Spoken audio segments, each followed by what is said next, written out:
compartir o quisiéramos meditar en un versículo en Primera de Crónicas 16:34, antes de empezar la reunión, y dice así, Primera de Crónicas 16:34, no, está bien, gracias. Primera de Crónicas 16:34, Primera de Crónicas 16:34 dice así: aclamad al Señor porque Él es bueno. Ahí es nada. Porque su misericordia es eterna. David aquí nos dice que aclamemos a Dios por dos razones, para mi gusto, muy poderosas. Porque Dios es bueno y porque su misericordia es nada más ni nada menos que eterna. Nunca se acaba. Te despiertas por la mañana con la misericordia de Dios. Nos acostamos con la misericordia de Dios. Mañana, misericordia de Dios. Y así. ¿Vale?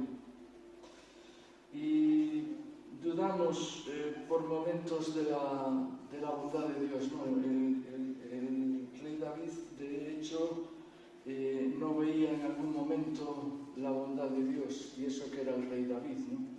Se supone que tenía muchísimo contacto con Dios, y sin embargo en algún momento no vio la bondad de Dios, porque dice, hubiera yo desmayado si no creyese que veré la bondad de Dios en la tierra de los vivientes. Y podemos esperar en Él, en su bondad. Incluso yo recuerdo de recién convertido que me costaba muchísimo ver la bondad de Dios. No la veía. Pero con el transcurrir de los años y mirando para atrás y en este momento, puedo decir con toda certeza que Dios es bueno. Amén. Dios es bueno. Su misericordia, como dice aquí, es eterna. Y no es motivo para alabarle. Vamos a hacerlo hoy con un corazón sincero. Tal como eres, nos acercamos a Dios y le decimos todos nuestros pensamientos. Le alabamos por las canciones. A través de las canciones, Dios nos puede hablar. Amén. Nos puede decir cosas. Nos puede dar a entender, yo diría, con más cuidado. A veces hablamos muy a la ligera, Dios me dijo.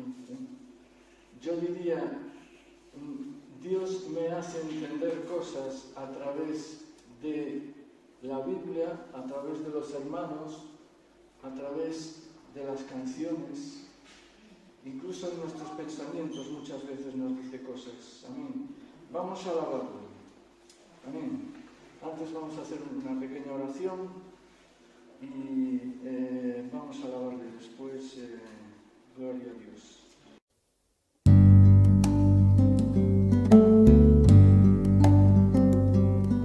Santiago y terminar lo que he empezado, pues, esta aventura por el libro, ¿no?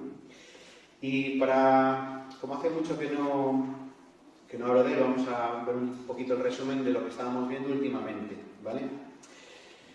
Y Santiago termina en el capítulo 3 haciendo una comparación entre la sabiduría que ofrece este mundo y la sabiduría que proviene de Dios. Y frente a una sabiduría que podemos decir del mundo, humana, y la que normalmente nos sale a nosotros por naturaleza, es una sabiduría hipócrita, llena de conflictos, es envidiosa, es egoísta, produce desorden y toda clase de maldad. Y frente a esta sabiduría que nos ofrece el mundo, y os decía en aquel día, la mal llamada sabiduría del mundo, ¿no? Porque esto no tiene nada de sabio, tenemos la sabiduría de Dios.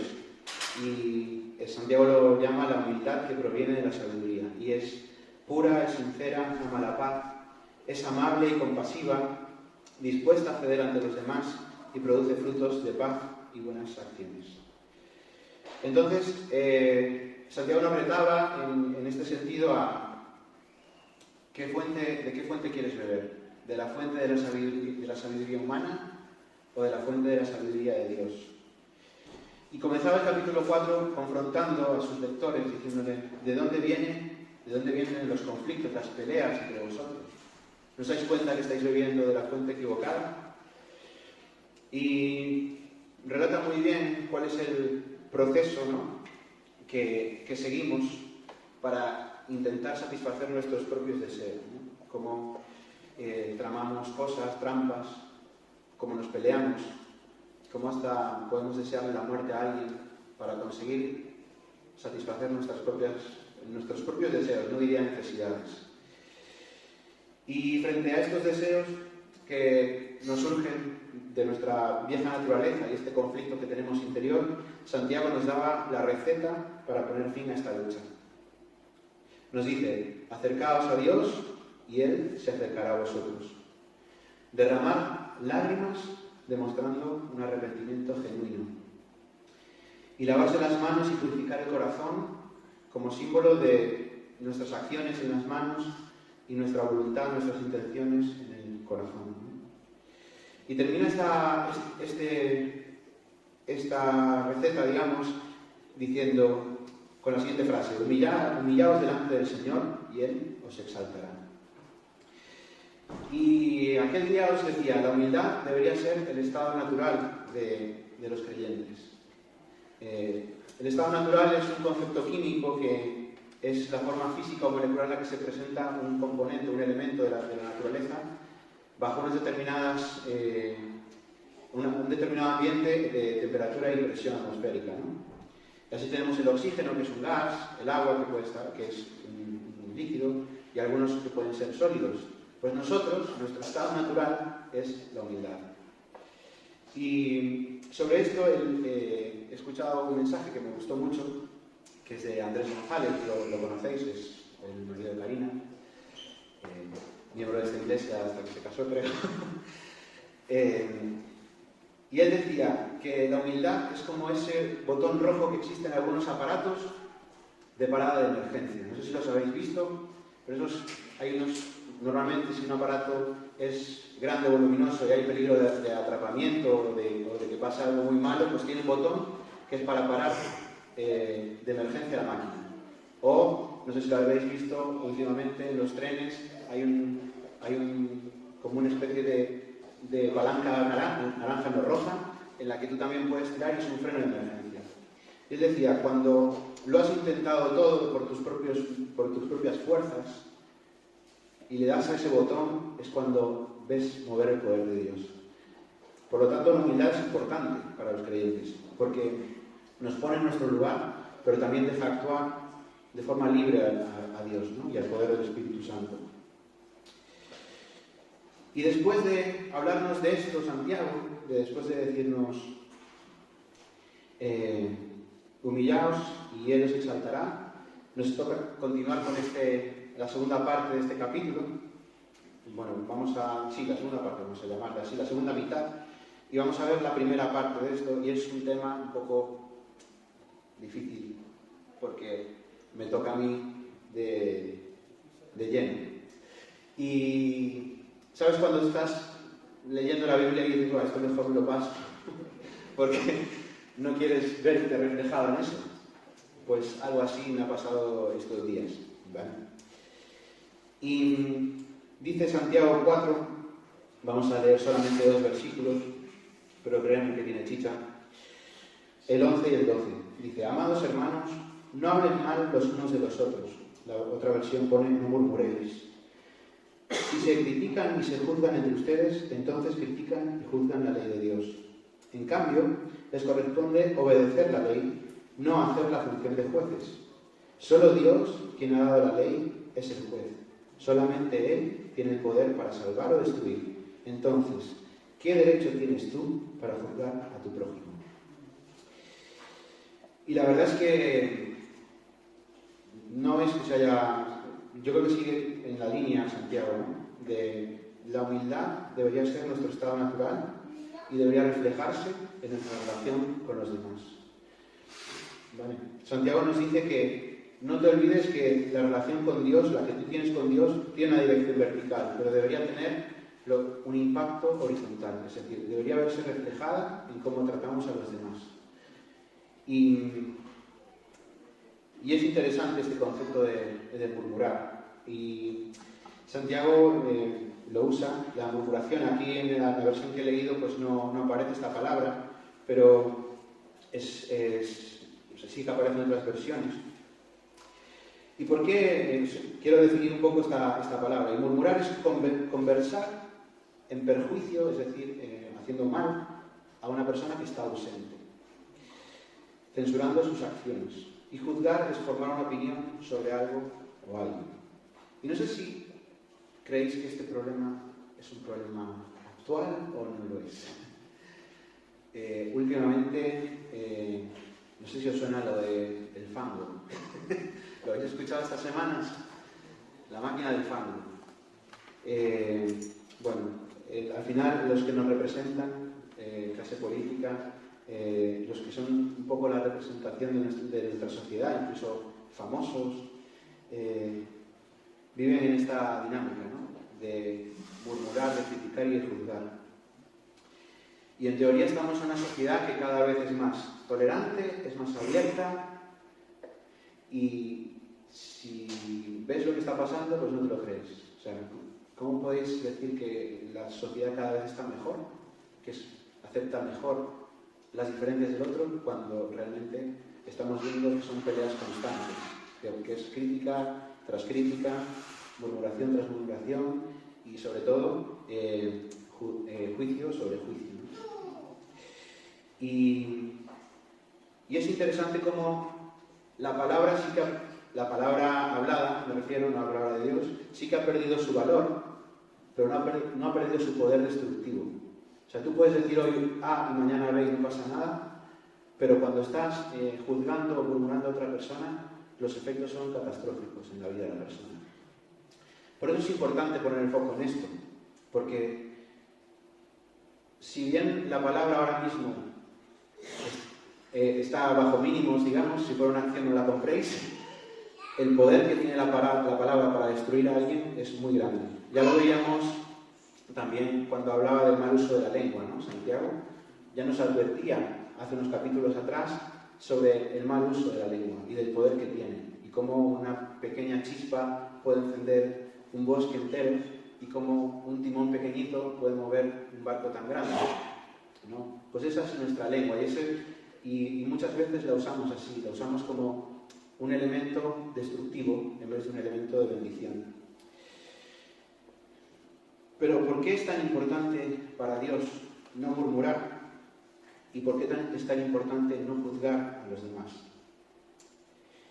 Y he estado intentando sacar algo de aquí y me di cuenta de una cosa, que la murmuración primero se realiza con la intención de dañar a alguien, es decir, no aparece así porque sí, hay una intención oculta de dañar la reputación de una persona, ¿no? En segundo lugar, porque implica a dos personas o más. Tú no puedes murmurar contra alguien solo. La murmuración es transmitir esa noticia de forma a otra persona, ¿no? Y digo dos mínimo porque el oyente también tiene responsabilidades aquí, ¿no? El hablante es el que expresa la crítica, las quejas, los rumores sobre otra persona, sean fundados o no. El oyente escucha la murmuración, pero tiene que tomar una decisión. Puede optar por compartir la información o no.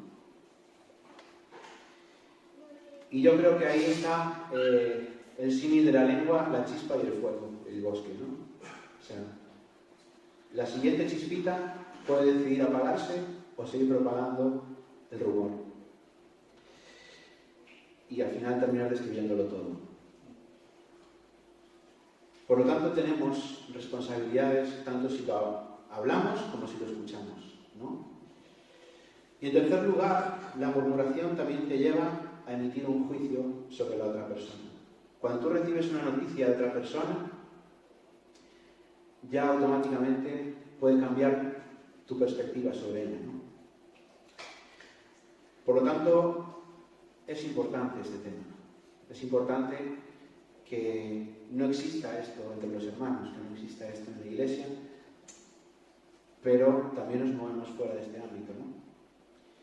Y así como vemos en la sociedad, en las noticias, digamos, esta máquina del fango, la podemos observar también en nuestro entorno de trabajo. O lo podemos observar en nuestras amistades o en nuestra familia, ¿no? Por lo tanto, tenemos responsabilidad no solo en la iglesia, que es donde se centra más Santiago, sino también en todo nuestro entorno. Y Santiago dice también que cuando murmuramos, juzgamos a nuestros hermanos, pero también estamos juzgando la ley de Dios.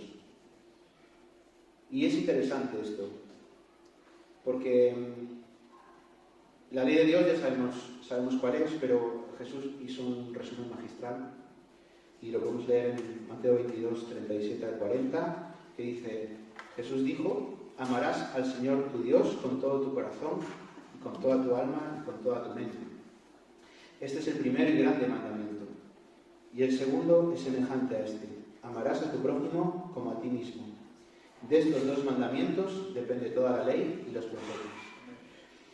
Por lo tanto, el murmurar y el juzgar a los demás es importante no hacerlo por dos motivos. El primero es horizontal y sobrio. Puedes arruinar la vida de una persona, ¿no? Y no estás demostrando el segundo mandamiento, que es amar a tu prójimo como a ti mismo. Si tú estuvieras en el lugar de esa persona, ¿te gustaría que hablaran mal de ti? ¿Con razón o sin razón? Y el segundo es un motivo vertical, porque cuando tú estás emitiendo un juicio sobre tu hermano, lo que estás es despojando a Dios de su puesto de juez, digamos, para asumirlo tú. Y Santiago nos deja claro que ese no es el sitio que nos corresponde. Nosotros debemos obedecer la ley y no juzgar la ley. Por lo tanto, ya que hemos hablado de Jesús y era una de las fuentes, digamos, de inspiración de Santiago, ¿no? Al fin y al cabo vivió mucho tiempo con él y lo escuchó directamente en sus sermones. ¿Qué es lo que nos enseña Jesús acerca de juzgar a los demás? Pues Jesús nos enseña, primero, que daremos cuenta por las cosas que digamos. Y eso incluye la murmuración, la crítica y el juicio. Dice Mateo 12, de 35 al 37, una persona buena produce cosas buenas del tesoro de su buen corazón, y una persona mala produce cosas malas del tesoro de su mal corazón. Les digo lo siguiente: en el día del juicio tendrán que dar cuenta por toda palabra inútil que haya dicho. Las palabras que digas te absolverán o te condenarán. Y es importante, destacar el inicio de estos versículos, que es que la persona buena produce cosas buenas. ¿De dónde? Del tesoro de qué? De su corazón. Por lo tanto, la murmuración, como nos viene diciendo Santiago durante todo el libro, no es un problema de la lengua en sí, que no la puedes controlar. Es un problema de tu propia voluntad. Por eso es importante humillarse. Por eso es nuestro estado natural. Porque en el momento en que te despistas un poco en ser humilde, ya aflora otra vez la vieja naturaleza y ya te cambia la voluntad por completo, ¿no? También Jesús destaca la importancia de examinarnos a nosotros mismos antes de emitir algún tipo de juicio. Dice Mateo 7, de 1 al 5, no juzguen a los demás y no serán juzgados, pues serán tratados de la misma forma en que traten a los demás. El criterio que usen para juzgar a otros es el criterio con el que se les juzgará a ustedes. ¿Y por qué te preocupas por la astilla en el ojo de tu amigo cuando tú tienes un tronco en el tuyo? ¿Cómo puedes pensar en decirle a tu amigo, déjame ayudarte a sacar la astilla que tienes en el ojo, cuando tú no puedes ver más allá del tronco que está en tu propio ojo? Hipócrita, primero quita el tronco de tu ojo, después verás lo suficientemente bien para ocuparte de la astilla en el ojo de tu amigo. Por lo tanto, cuando detectes algo en otra persona examínate a ti mismo primero. Porque igual hasta estás fallando en lo mismo, que tanto te chirrían los demás. Mi madre tiene un dicho que lo sacó, no sé si de mi abuela paterna o de una tía suya, que es: la admiración llega antes que la maldición. Os lo explico. Cuando a ti te asombra algo de una persona, por ejemplo, mi padre, no lo voy a murmurar, no voy a criticarlo, ¿vale? Cuando está sentado en una silla, a veces entrecruza los brazos por detrás y se queda así tirado para atrás. Y yo decía, cuando era joven, qué postura más incómoda. La admiración. Ahora, a veces me encuentro yo sentado en una silla con los brazos atrás. Y tú dices, ¿cómo puede ser? Esto que tanto me llamaba la atención antes, ahora ya lo estoy haciendo yo. La admiración llega antes que la maldición. Por lo tanto, examínate a ti mismo. Me refiero, si ves un fallo en alguien, pues examina los tuyos primero. ¿Vale? Cuando trabajes en los tuyos, podrás ayudar a los demás en los suyos. Tercero, Jesús nos enseña que seremos juzgados de la misma manera que juzgaremos a los demás. Ya lo leímos en Mateo 7, pero en Lucas 6:37 lo vuelve a decir. No juzguen a los demás y no serán juzgados, no condenen a otros para que no se vuelva en su contra. Perdonen a otros y serán perdonados. Y aquí me llama la atención también algo que me pasa a mí, ¿vale? Que es que caemos muy fácil en la superioridad moral como creyentes. La gente que lleva mucho tiempo en la iglesia, cuando ve un comportamiento extraño en la propia iglesia, por ejemplo, ya, es que ¿no? Yo es que no hago esto porque, claro, yo estoy a otro nivel, ¿no? Y es muy fácil caer en este tipo de comentarios internos, ¿no? De emitir este tipo de juicios a la ligera. Por lo tanto, ten cuidado, porque donde pongas el listón, recuerda que tú también lo tienes que pasar. ¿Vale? Y podrías preguntarte, Señor, pero ¿qué pasa cuando a alguien lo pillas en pecado? Ya sabes, lo sabes, o sea, ha cometido un pecado. Ahí sí que ya puedes emitir un juicio, ya puedes tomar, digamos, la justicia divina de tu mano y emitírsela al pecador. Pues os quiero invitar a leer en Juan 8 la historia de la mujer que es sorprendida en el propio acto de adulterio, es decir, la encontraron en cama con un hombre que no era su marido. Y los maestros y fariseos, bien en su estilo, ¿no?, la llevan ante Jesús, pero ellos ya habían emitido un juicio. Dicen, según la ley de Moisés, esta mujer debe morir apedreada. Así que, dinos tú, Jesús, qué tenemos que hacer, ¿no? Y Jesús estaba en ese momento tranquilo, escribiendo sobre la arena, pero insistieron mucho sobre que se mojaran. Entonces dice Juan 8, 7, 9 y 11, al 11, como ellos seguían exigiéndole una respuesta, él se incorporó nuevamente y les dijo, muy bien, está bien, la ley de Moisés dice esto, pero el que nunca haya pecado, que tire la primera piedra. Al oír esto, los acusadores se fueron retirando uno tras otro, comenzando por los más viejos y después los más pequeños, hasta que quedaron solamente Jesús y la mujer en medio de la multitud. Entonces Jesús se incorporó de nuevo y le dijo a la mujer, ¿dónde están los que te acusaban? ¿Ni uno de ellos te condenó? Y le dijo a la mujer, ni uno de ellos, Señor. Pues yo tampoco te condeno, vete y no peques más. Y tú dices, wow. Yo no sé vosotros, pero a mí me gustaría ser así. En un momento en el que una persona erra, se cae, tropieza, tener las palabras de misericordia y amor que tuvo Jesús. Y en esto sí que no me veo reflejado. Por lo tanto, sí que es importante este tema, ¿no? 2 versículos de un libro entero y mirad todo lo que estamos sacando, ¿no? Pero bueno, también podríamos pensar, bueno, pero ¿y si alguien peca? Pues bien, vale, tenemos palabras de misericordia, amor, ¿no? Pero si alguien comete un pecado o una ofensa contra mí, ya tengo más libertad para poder juzgar, para poder murmurar, para poder criticar. Y mirad lo que dice Mateo 18:15. Jesús lo responde todo, ¿no? Os lo aviso, tiene respuesta para todo. Si un creyente peca contra ti, háblale en privado y hazle ver su falta. Si te escucha y confiesa el pecado, has recuperado a esa persona. Por lo tanto, no tienes derecho tampoco si la ofensa es contra ti. No puede, la murmuración es mala siempre. Emitir un juicio y criticar es malo siempre. Da igual la excusa que te hayan puesto ahí en bandeja. O solo te falta rematar y meter el gol.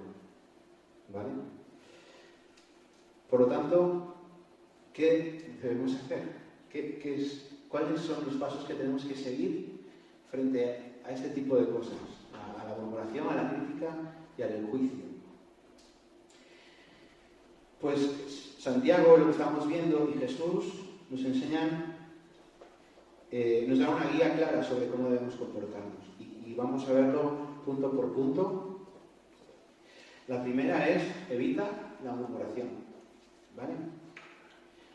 Antes de hablar con alguien, antes de hablar mal de alguien o difundir críticas, reflexiona sobre el daño que puedes causar.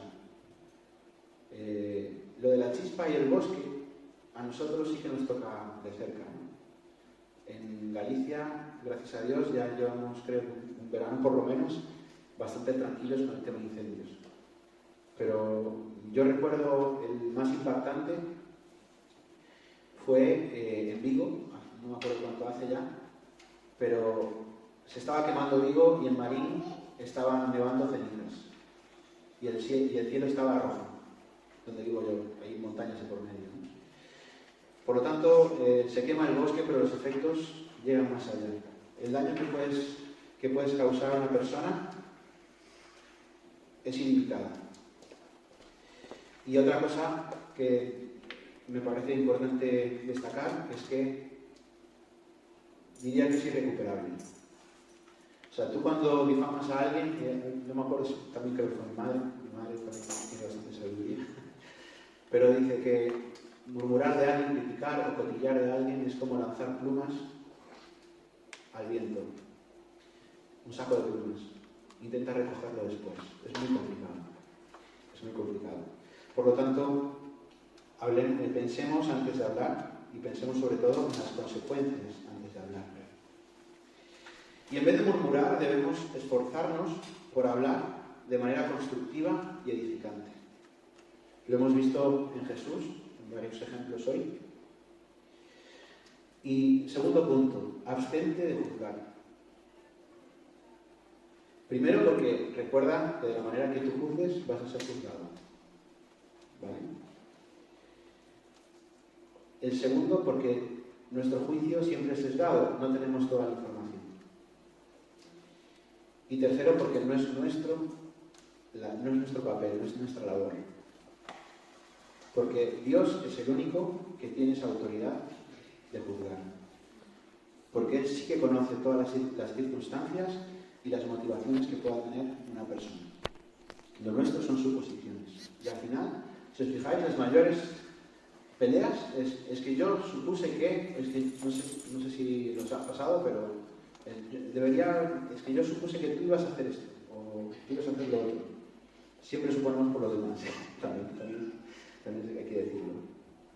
Tercer punto, promover la reconciliación. Si tienes un conflicto con alguien, como habíamos dicho, ve directamente a esa persona. No hace falta que busques aliados, no hace falta que desperdicies por ahí el problema. Habla con esa persona. A mí confrontar a las personas me cuesta muchísimo. Es más fácil desahogarte con alguien que no tiene nada que ver, ya de paso ya lo metes en el conflicto, ¿no? Pero el consejo que nos da Jesús de ir en privado y resolver ese problema en privado con la persona es muy importante porque evita que eso salga de un entorno del que no tiene que salir. Bueno. Cuarto punto, practica el perdón y la misericordia. Recuerda que tú también has recibido el perdón y la misericordia de Dios. Por lo tanto, pídele ayuda a Él. Ora por aquellos que te han ofendido y pide a Dios que te ayude a tener un corazón lleno de misericordia. Tenemos que parecernos más a Él, ¿verdad? Yo no sé vosotros, pero cuando alguien me ofende, lo último que pienso es en la misericordia. Y tenemos que tenerlo más presente. Quinto punto, y ya para acabar, fomenta la unidad y el amor. ¿Vale? La exhortación mutua y el amor fraternal son fundamentales para la vida en comunidad. Así que en lugar de murmurar o juzgar, ama. Jesús también dijo, así que ahora les doy un nuevo mandamiento, ámense unos a otros.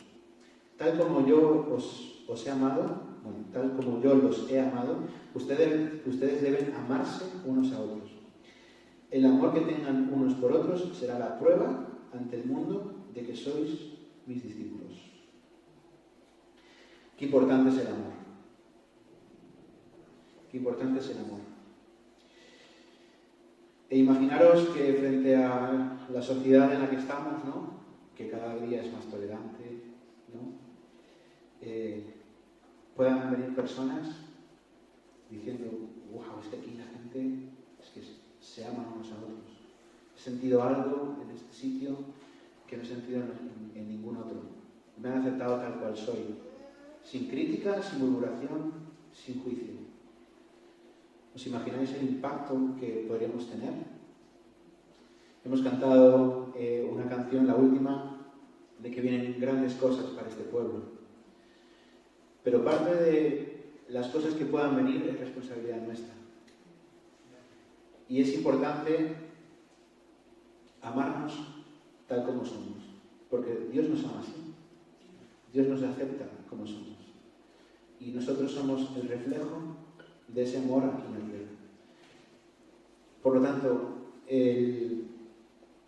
nuestra relación con Dios, como os decía, sí que tiene una dirección vertical, pero el impacto tiene que ser horizontal. Tenemos que cambiarnos a nosotros mismos, tenemos que cambiar nuestra relación con nuestros hermanos, pero sobre todo tenemos que impactar al pueblo que nos rodea, sea donde sea que estés. No me refiero solamente a donde está la iglesia local, sino me refiero a tu punto de influencia.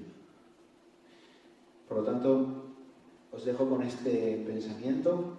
No quiero que sea catastrofista, sino os quiero animar a que donde llega la murmuración, donde llega la crítica, donde llega el juicio, llegue el amor de Dios. Vamos a orar.